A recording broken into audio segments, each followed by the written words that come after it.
Ringville episode J Luxx. Hey, how you doing everyone? My name is Kevin Herrera Sanchez KHS and welcome to another episode of Ringville. Today I have the absolute pleasure of sitting down with somebody who's wrestled for Pound Town Wrestling, Battleclub Pro, Renegade Independent Professional Wrestling, Wrestle Drag, all the way from Miami, The It Boy, J Luxx. How you doing?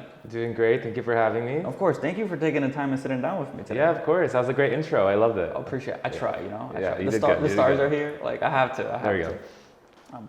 First things first, coming all the way from Miami to wrestle in New York. Yes. For Battle Club, Fight for Pride 2. What is that feeling like? It feels amazing. I always love coming to New York. I was here last year for Fashion Week. I try to come every year for Pride, but this year was a little bit different because it's the first time I came out here to wrestle. I think the scene down here in New York is absolutely amazing. The diversity amongst the talent, just the card itself at Fight for Pride, being backstage in that locker room and seeing how diverse it was, the age range, just people of all kinds. It was really amazing to see, and it's a little bit different from what I'm used to in Florida. So I just loved it. The feeling was amazing. The crowd was amazing. The crowd was very loud, very into it. So it was just a great feeling coming over here, all the way from Florida, to kind of experience a different side of wrestling, experience a different community of wrestlers, and to put myself in that setting. Okay. So what is that feeling like to get called from a company that you, in a state that you don't even live in? Is there some sort of validation for you there? 100% yes, I would say. I think it's a really good feeling whenever somebody from out of state does see you online or see what you're putting out, and they kind of see something in that. They see the vision. So Brian Baum, he reached out to me. Brian's incredible. I met him. Shout out to Brian. Yeah, shout out to Brian. I met him last year at Pound Town Wrestling in Los Angeles. That's a promotion that Ariane Andrew or Cameron from WWE, she started. Similar to what Fight for Pride was giving, it was a very queer-heavy wrestling promotion that kind of took inspiration from the nightlife and kind of combined both of them. So I met Brian working that show. He slapped me right across the face, and I still owe him one. And yeah, he reached out to me a few months ago seeing if I wanted to be part of Fight for Pride, and I was like, hell yeah, I'd love to. But back to the question about does it give me any validation? I'd say yes, 100%. You know, the It Boy, he's used to traveling all around the world. He makes several stops in several cities, so New York just has to be another one. Right, of course, and it's like the It Boy has to be in New York, right? Of course, the It Boy just has to be in New York. You know, I had to see what the bright lights were about, and I had to show them a little bit of this Latino heat that I'm bringing from Miami, Florida. So you're the bright light. exactly, you know? yeah, exactly. I bring the fire, I bring the sazon, I bring everything. I bring the chicharrón and the chimichurri. All right. Well, you spoke about just the scene in New York being different from Florida. Fight for Pride 2 is very much based around the LGBTQ community and just giving them that representation and the spotlight for people to see, hey, look at what people can do here and look how beautiful it can be, right? What does it mean to be a part of a show like that? It's very special to be a part of a show like that. I think we're in a very interesting space and time in terms of wrestling. There has never been this many out queer wrestlers in the community, in the industry. But I think we're also still in a spot to where we're not there. We're not there yet. We're not there on the major promotions. We're not there on TV, but we are there in the community. So I think events like Fight for Pride are so important because it gives us all an opportunity to come in here and shine the brightest as ourselves. For me, in Florida, the promotions down there are a little bit different.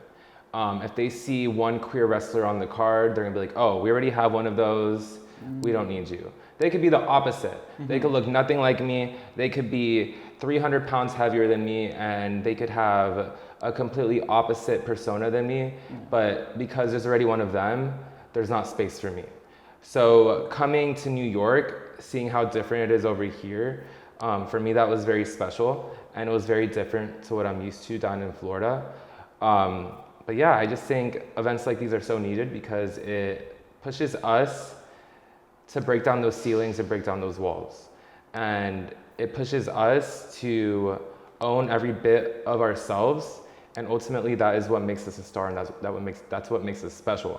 You go to other promotions in other states where there isn't that much queer representation, and you feel like you have to dim your light or make yourself smaller to appease the crowd, the promoter, the audience, whatever it may be. But coming out here, that's the complete opposite. And I feel like that's what we need to keep doing as queer performers and as queer entertainers, is just completely own up to who we are as people. And if you don't like it, if it's not your cup of tea, okay, keep it moving and find somewhere else to go, because listen, I'm gonna keep doing me at the end of the day. Exactly. And then from going, like being LGBTQ, outed openly gay, right? Okay. Also, Latinos do it better. The representation of gay wrestlers, but also Latino wrestlers who happen to be gay. Is there some sort of weight you carry with that? Yes, like you said, there's not many of us. Just even in Hispanic culture itself, like it's so based on machismo, right? Yeah. And then you combine that with wrestling, and then it's just like, there's double machismo. Yeah. So it's like, mucho machismo, like machismo squared. So I'm coming in here as a Puerto Rican, right? As a Hispanic, we're already in itself. If being gay and being Hispanic, those two, they don't click. In Hispanic cultures, like they're just not having it, right? Obviously, it's a little bit different now, but it's just as in general as a whole, it's like there's not that much acceptance, right? And then coming in as a gay Hispanic wrestler, trying to kind of make my own path in both and trying to show my Puerto Ricans and my Hispanics, like, hey, yeah, there's somebody like me who exists. Like, we're cool. Like, we're just chilling. We're here. We're here. Like, we're just chilling. And then also just showing the wrestling community, like, hey, like, again, we're here. I think that's very important. So for me, I love my culture. I love being Puerto Rican. I love Puerto Rico. I love just being able to represent that.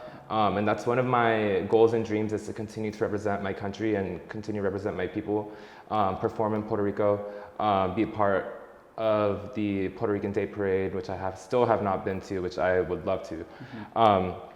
And yeah, just continue representing for the Hispanics and showing like, hey, like there is space and opportunity for people like me and for people who aren't just the typical Hispanic or the typical wrestler, you know? Absolutely. I hope that made sense. No, it does. So when did you first find wrestling? So I first started watching wrestling, let's see. I started watching wrestling, I'd say in 2008, whenever I was 8 years old. Okay. But I have memories of watching wrestling with my grandpa from like a very young age. So like I would go to Puerto Rico every summer and stay out there with my dad for like 3 months. And then my whole family's over there. So I would watch wrestling with my grandpa. He was a huge wrestling fan. That was our thing. We'd always watch wrestling. I didn't start becoming a fan until I'd say like 2008, 2009. Okay. But at that point, it's like I'd be hooked. I'd be practicing wrestling moves on my dad, on my mom. I'd be putting my mom in the sharpshooter like at 11 years old. Like I'd be putting my mom in a figure 4 leg lock, like actually hurting her. Yeah. But I'd be like, wait, let me try this move. And then I just put her in it, right? Another story. So we used to live in an apartment complex. Okay. We lived on the 3rd floor. We almost got evicted because I'd be practicing bumps on the floor in the middle of the living room. I'd be wrestling with just whatever pillow I can find. Yep. I'd be doing splashes off the fucking couches. Excuse my language. I'd be doing splashes off the couches onto the floor. My mom got so many notices from the leasing office saying about our noise levels and our thumping, but it'd be me just like wrestling, me bumping. You're putting on a banger. Yeah, I was putting on 5-star matches in my living room before with nobody in the crowd, right? So I just always had that dream of becoming a wrestler. I have videos of me practicing moves on my dad at 10 years old and the moves I do now. So it's very full circle. But yeah, I would say as a kid, some of my inspirations, some of my favorites were definitely John Morrison, Maurice, and I'd say Jeff Hardy. I think by the look, you can kind of see where I grab inspiration from all those, like the fur and the rhinestones from John Morrison. Maurice, I wear the corset, that's my signature. And then Jeff Hardy, he's just so cool. Like, who doesn't love Jeff Hardy? Exactly. So. Once you said like 2008, 2009, I was like, it had to be Jeff Hardy. Yeah, exactly. So I'd say those three, I kind of grabbed my inspiration from watching them as a kid. That's who I wanted to be, a combination of those three. Okay. You talk about performing moves on your parents at 10 years old. You started training at 14. Yeah. Right? How did that happen? So it was, 15. Okay. But like 2 months after I turned 15. Gotcha. So I was living in North Carolina at the time, right? I was in 8th grade. I remember I knew I was gonna move to Florida for 9th grade, for high school. So I remember just me in the closet in my room, just searching up wrestling schools in Florida, searching up all these wrestling schools, seeing who would let me in, who would let in a 15-year-old who is skinny, has no bone, has no muscles, is all bones, who was gonna let me in. So I found a local school in Orlando that let me in. I literally called them while I was still in North Carolina. I was like, hey, so I'm moving down here at this date, when can I start? They told me I could start. It went great. I trained there for about a little bit over a year. I'd say I picked up on it really good. Like for being 15 years old, like it came to me like this. Like it felt very natural to me. It felt like I belonged in the ring. However, I got injured shortly after a year. I fractured the neck of my humerus. So up here, I fractured it. Yeah. It literally like snapped off. Did it really? Yeah, I have this scar right here. I scarred pretty badly, at least this scar. But yeah, I had to get a rod from here to here, and it just snapped off. I was performing a Hurricane Run on somebody, and then I just fell on the floor, and then my shoulder popped out. It was bad. It was like the worst pain I ever felt in my life. I thought my dreams were crushed. I immediately texted my trainer. I was like, is it over for me? Like, am I done? I was crying myself to sleep. I thought it was done, right? I thought I was over. So I had to rehab my shoulder. I had the rod in it for a few months. And then once I got the clear to come back, I came back. And the first week, as soon as I got the clear from the doctor, I went back into the wrestling school and I started training again. Probably wasn't the best idea because after like a few weeks, my shoulder was like bothering me again. So I was like, okay, I think we're done. And I kind of took the L and I kind of just like gave it to myself. I was like, okay, my shoulder is really messed up. Like, I can't do this. Like, I have to find something else. So I finished high school. I went on to Florida State University, where I studied for 4 years. I got a degree in IT, in It Boy. See, it just all full circle, right? I got a degree in IT, but then my last summer in college, like, I remember just getting the itch out of nowhere to like get back in the ring. I would legit have dreams of like me wrestling, and it kind of did something inside of me where I was like, okay, wow, should I revisit this thing? Because in my head, I was gonna pursue a music career. I was in a singing group in college. I got my own home studio. I was working on an album. Like, I was gonna go full in pop star mode. Like, that was where my head was at. But then I started getting the itch again, and then here I am. A couple years later, I started training with Dudley. As soon as I graduated college.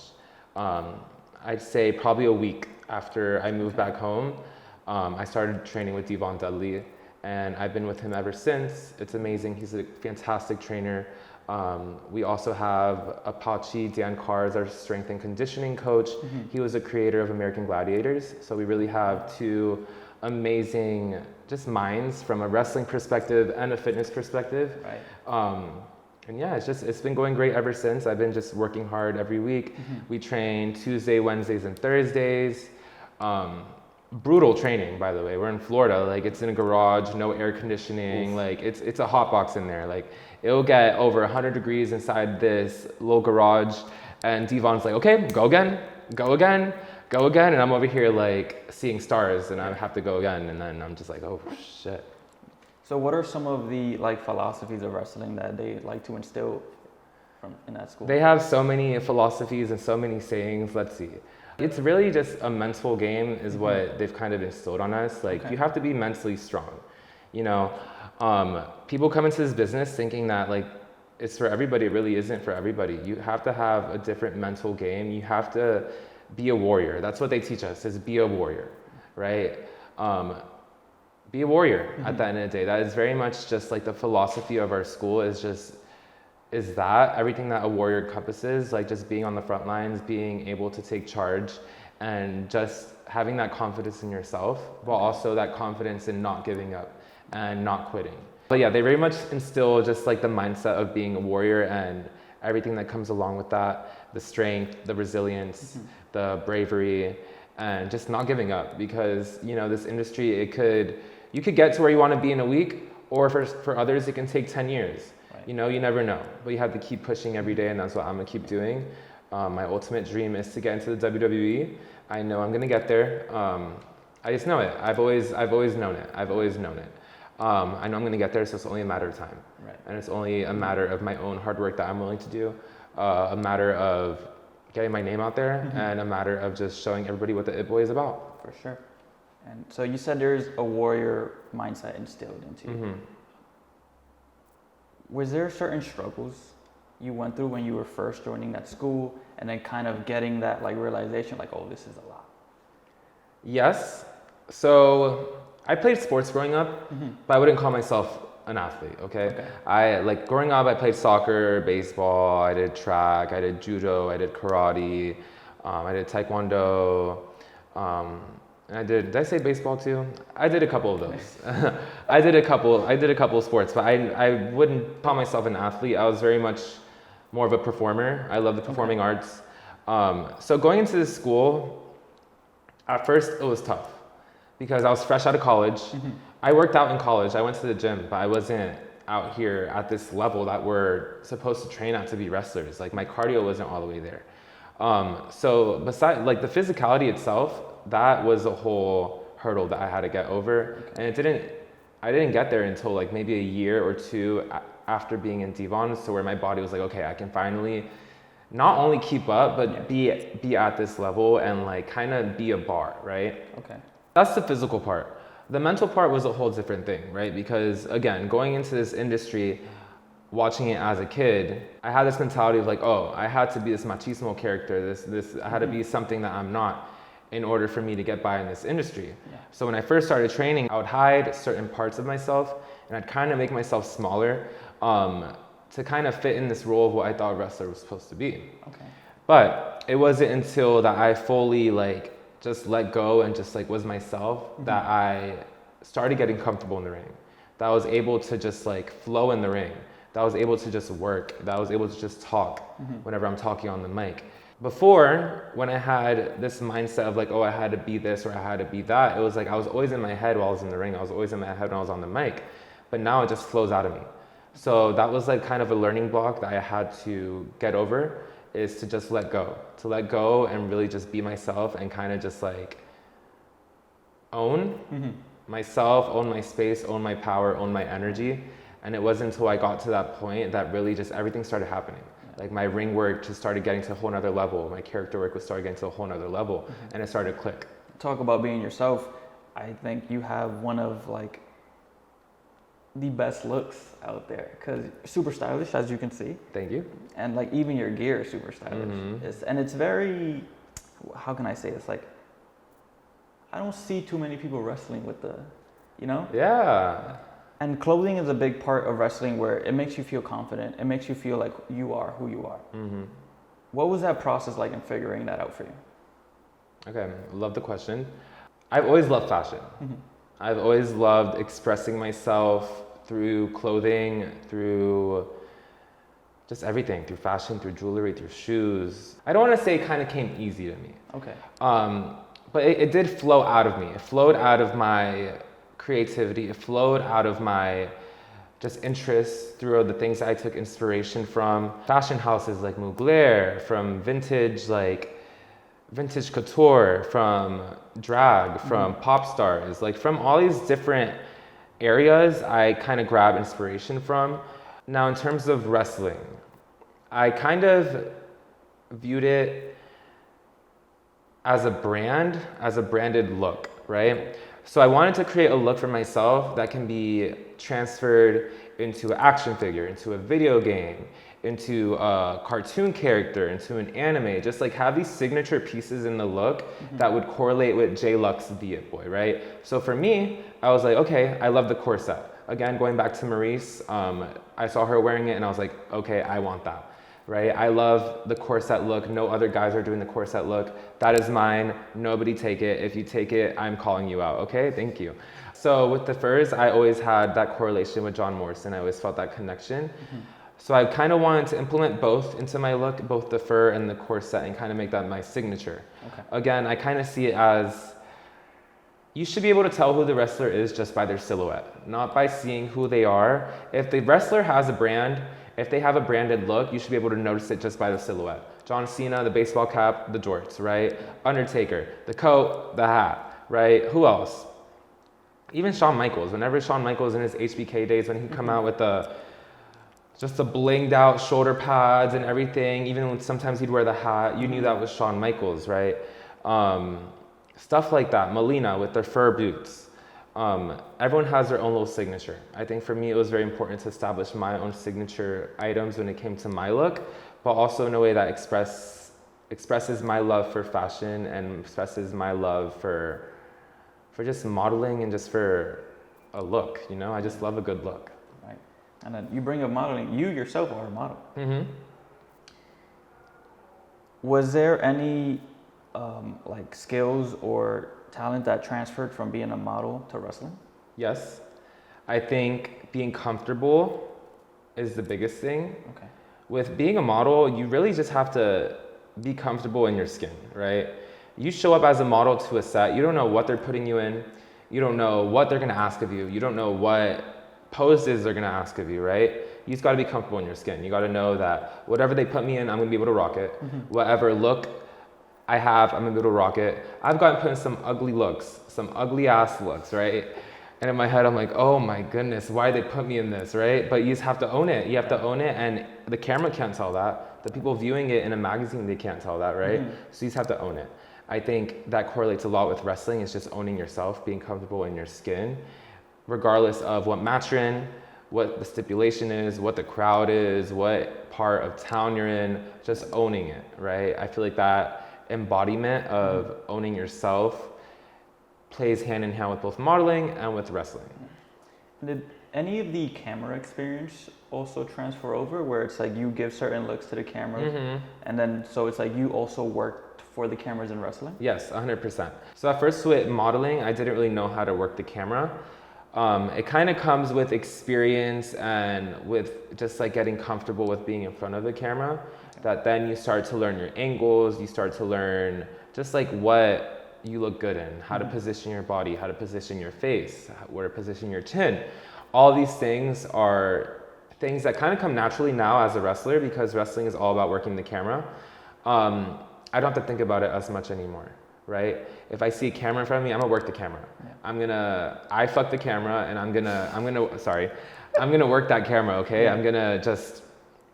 I'm gonna work the camera, and that comes from modeling 100%, because now I'm comfortable. If there's a camera right in my face, I'm comfortable just staring at it. I'm comfortable just giving face, mm-hmm. giving what needs to be given, and that 100% just comes from my experience in modeling, I would say. Shout out to introducing me to the phrase of "I fucking the camera." Yeah, of course. You gotta "I fuck the camera." Listen. Well, in your career, what would you say are some of your proudest accomplishments so far? I still haven't done a lot. Mm-hmm. Like I feel like I'm just getting started, and that's kind of, it's inspiring to me to know that I'm just getting started. But also I'm like, okay, I need to start doing a little bit more. Yeah. That's how I feel. I think for one really proud moment for me was making my indie debut last year at Pound Town Wrestling under Ariane Andrew or Cameron. For me, that was like a really big deal at the time, and it still is. It's still a really big deal for me, because it's obviously Ariane, she was in WWE, she was on Total Divas, she was on WrestleMania, she did it all, really. She did it all. Now she's shooting movies. So to get somebody like her, who has done it all, who has been around stars, mm-hmm. to get somebody like her see something in me and want to put me on her platform and want to showcase me, for me that was a really eye-opening experience, and really was like, oh wow, like, okay, I have something going here. I don't think I've accomplished much yet. Mm-hmm. I think there's still a lot I need to accomplish and want to accomplish. I want to travel all around the world. I want to wrestle in Mexico. I want to wrestle in Japan, right? I haven't won a championship. Gold looks great on me. Would definitely love some gold around the waist. There's a lot I want to do. I want to be in video games. I want to wrestle at all the conventions. I want to get my name out there. I think I'm kind of in my second year or so of me putting myself out there as a wrestling, and things are kind of happening, I would say, at a good little steady pace, but there's still a lot that I want to do. It's a process. It's a process for sure. I try to implement social media as much as I can, because if I'm not getting booked, okay, at least I can post some pictures and get some traction on Twitter or something like that. But for me, it's really just about getting myself out there as much as I can. And I'd say getting these bookings outside of Florida, that's a pretty fun accomplishment. Absolutely. Congrats. Thank you. So I'd say, yeah, I don't think I'm there yet, but I think we're definitely in the right direction. Thank you very much for taking the time to sit down with me. Yeah, of course. Truly appreciate it. Yeah. Anything you would like to plug to the cameras? Well, my name is Luxx The It Boy. You can find me on all social media platforms at TheJayLuxx, TheJayLuxx. Listen, I'm the face, the vision, the fantasy, the It Boy. Don't forget it. This isn't the last you've seen of me. And it sure as hell isn't the least you've seen of me, because there's a lot more bigger and better coming. So stay tuned. And yeah, thank you for having me. Of course. I'm very excited to be here, and it was a great time. Thank you. Well, until next time, everyone. We out.